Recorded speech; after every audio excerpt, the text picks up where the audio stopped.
V comme vie.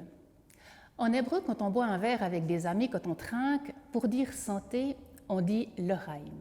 Le pour Chaim, vie.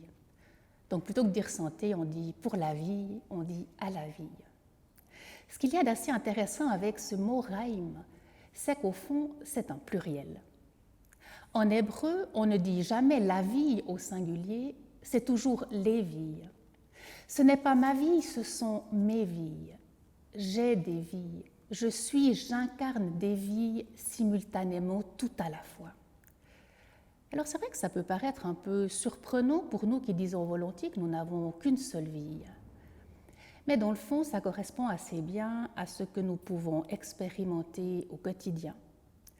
Ne distingue-t-on pas notre vie professionnelle de notre vie privée, notre vie sociale de notre vie intime ? Ma vie à 3 ans n'est pas la même que ma vie à 80, si un jour j'y arrive. Il y a ma vie quand je suis malade, celle quand je pète la forme, celle quand je suis amoureuse, celle quand je suis malheureuse, peut-être justement celle quand je suis les deux à la fois.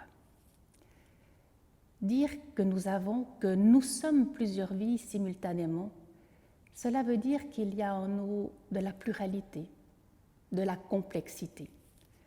Nous sommes faits de courage, mais de lâcheté, de serment, mais aussi de trahison. Nous sommes pétris de contradictions. Et bien souvent, nous ne correspondons pas exactement à ce que nous voudrions être vis-à-vis de nous-mêmes et vis-à-vis des autres. C'est douloureux parfois.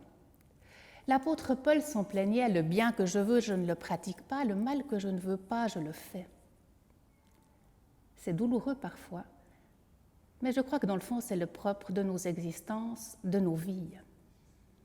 Et quand on trinque et que l'on dit l'Echaim, eh bien nous célébrons joyeusement cette diversité, cette pluralité, nos contradictions. Et puis nous rappelons aussi de manière tout à fait gentille à nos amis que nul ne peut nous réduire à une seule de nos vies, à une seule de nos identités, que ce soit celle de sexe, de genre, de couleur de peau, de religion, de culture, ou je ne sais quoi encore. J'aime ce mot Chaim, cette vie au pluriel. Et quand j'y pense, je ne peux m'empêcher de faire le lien avec un autre mot en hébreu, c'est le mot Elohim. Elohim, c'est un des noms que l'on donne à Dieu dans la Bible, et c'est aussi un pluriel. Elohim, c'est le nom de Dieu lorsqu'il crée le monde et l'humain. Un Dieu pluriel qui nous crée complexes, à son image, mais peut-être devrions-nous dire à ses images.